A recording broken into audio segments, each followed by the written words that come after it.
जय हिंद साथियों, स्वागत है आप सभी का आपके अपने परिवार आर एस स्टडी ट्रिक परिवार में। और जैसा कि आप थंबनेल में देख रहे हो और आप सभी को पता है कि अपनी रोजाना की क्लास को कंटिन्यू करते हुए हम लेकर आए हैं मैथ और रीजनिंग से संबंधित पूरे 20 मोस्ट इंपॉर्टेंट क्वेश्चन जो बार बार परीक्षाओं में पूछे गए हैं और आगामी परीक्षाओं की दृष्टि से भी इम्पोर्टेंट साबित होने वाले हैं और पूर्णतः सेना भर्ती परीक्षा के पैटर्न पर आधारित है।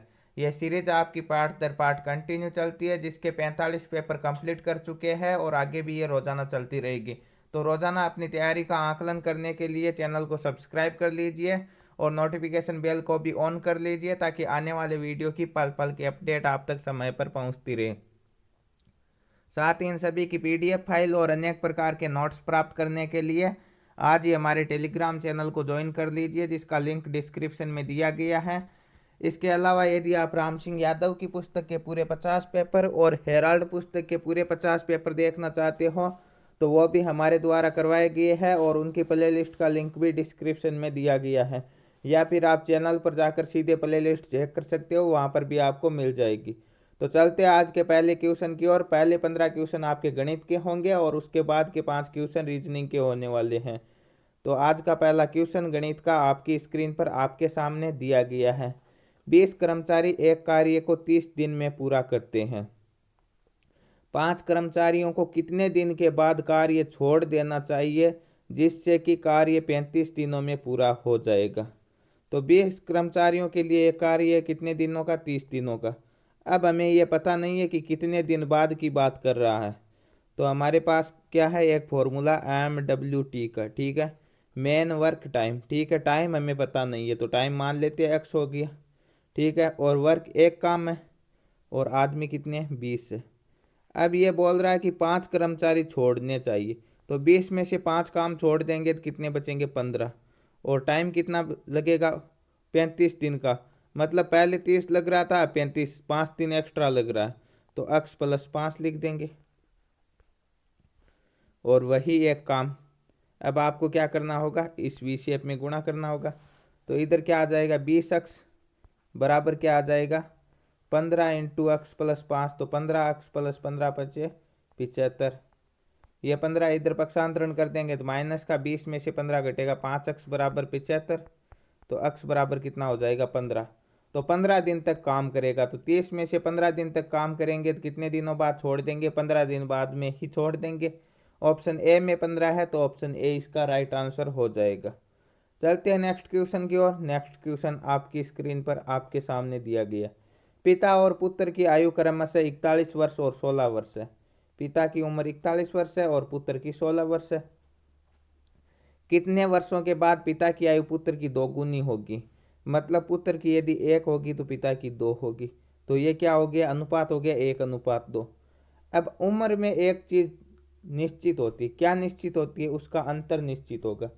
मतलब अभी जो पिता है पुत्र से जितने साल बड़ा है वो 10 वर्ष बाद भी उतने ही साल बड़ा होगा, 20 वर्ष बाद भी बड़ा तो उतने ही साल होगा, अंतर तो उतना ही होगा। तो 41 और 16 का अंतर कितना हो जाएगा? 41 और 16 का अंतर हो जाएगा 21 और 5 की 21 और 4 25। तो 25, और अनुपातों का अंतर 2 में से 1 घटाएंगे तो 1 का मान कितना हो जाएगा? 25। 1 का मान 25 है तो 2 का मान कितना हो जाएगा? 50। तो जब पुत्र की उम्र 25 वर्ष होगी और पिता की 50 वर्ष होगी तभी दुगुना होगा। तो आज पुत्र की उम्र कितनी है? 16 वर्ष है। 16 से कितनी होगी? 25, कितनी बढ़ जाएगी? 9 बढ़ जाएगी। आज पिता की उम्र कितनी? 41 है। 41 से होगी 50, 9 बढ़ जाएगी।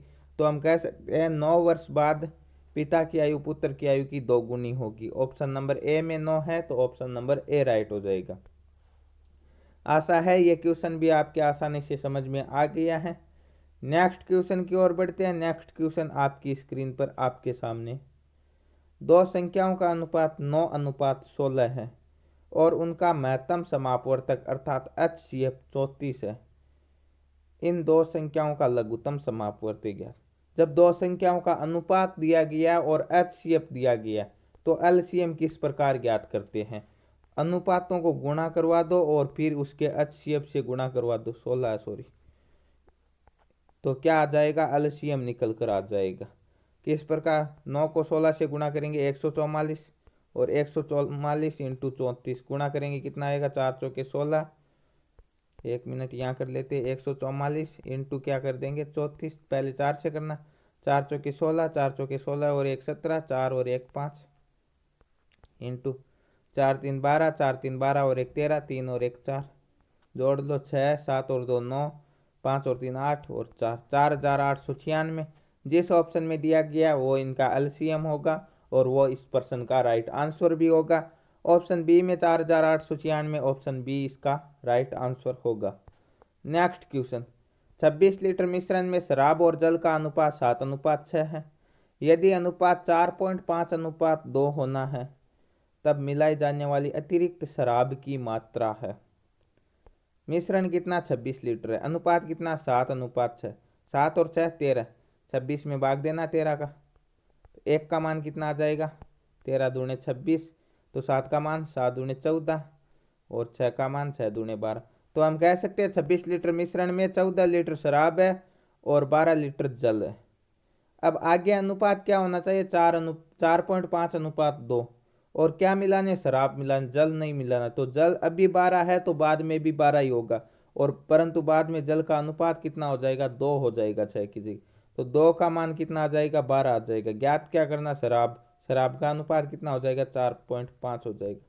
ठीक है, 2 से 12 कितनी बार कटेगा 6 बार, और 6 को 4.5 से गुणा करेंगे, 6 पंजे 30, 6 चौके 24 और 3 हासिल के 27। एक के बाद में पॉइंट है, एक के बाद में पॉइंट हो जाएगा। तो 27 लीटर शराब होनी चाहिए, अभी है कितनी 14 लीटर है, तो कितनी और मिलानी पड़ेगी, 27 में से 14 घटाएंगे 13 लीटर और मिलानी पड़ेगी, तब 27 लीटर होगी, और तभी आपका अनुपात 4.5:2 होगा।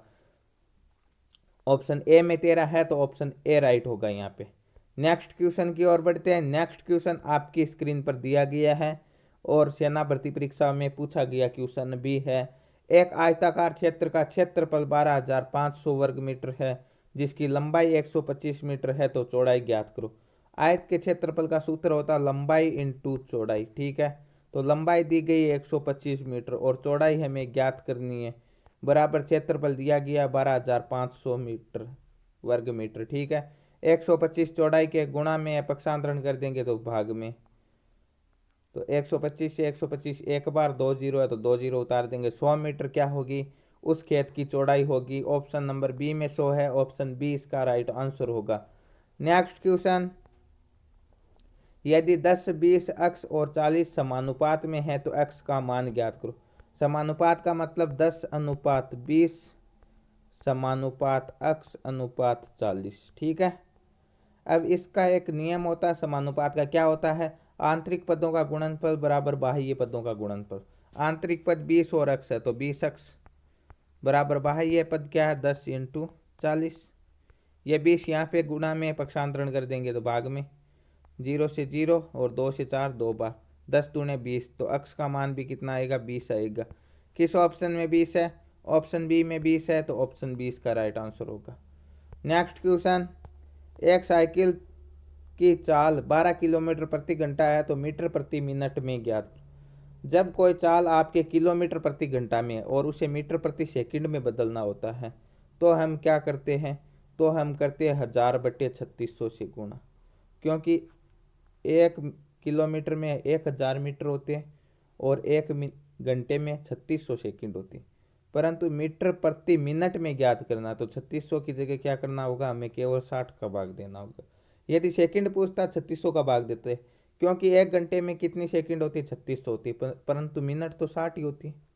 0 से 0, 6 दूने 12, 2 को 100 से गुणा करेंगे 200, तो कितनी हो जाएगी 200 मीटर प्रति मिनट। ऑप्शन नंबर सी राइट होगा यहाँ पे।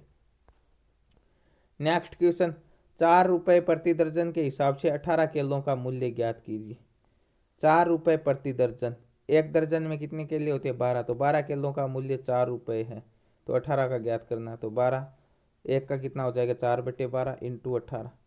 6 के पाड़े से 6 3 18, 6 दूने 12 2 बार, 2 के पाड़े से 4 2 बार कटेगा, 3 दूने 6, तो 6 रुपये होंगे 18 किलो का मूल्य। ऑप्शन नंबर बी राइट होगा यहाँ पे। नेक्स्ट क्वेश्चन, एक मिनट, यदि 12 आदमी अथवा 18 औरतें एक खेत की कटाई 14 दिन में करते हैं तो 8 आदमी और 16 औरतें मिलकर उस खेत की कटाई कितने दिनों में करें। यहाँ पे देखिए दो शब्द है, एक तो यहाँ पे दिया गया अथवा, एक दिया गया यहाँ पे और। इन दोनों का अंतर आपको जानना अति आवश्यक। अथवा का मतलब चाहे 12 आदमियों से काम करवा लो या फिर 18 औरतों से करवा लो, बराबर काम करेंगे। और का मतलब है 8 आदमी और 16 औरतें दोनों एक साथ मिलकर, सभी एक साथ मिलकर काम करेंगे। तो 12 आदमी अथवा 18 औरतें, यहाँ 12 आदमी या 18 औरतें, तो हम कह सकते हैं 12 आदमी 18 औरतों के बराबर काम करते हैं।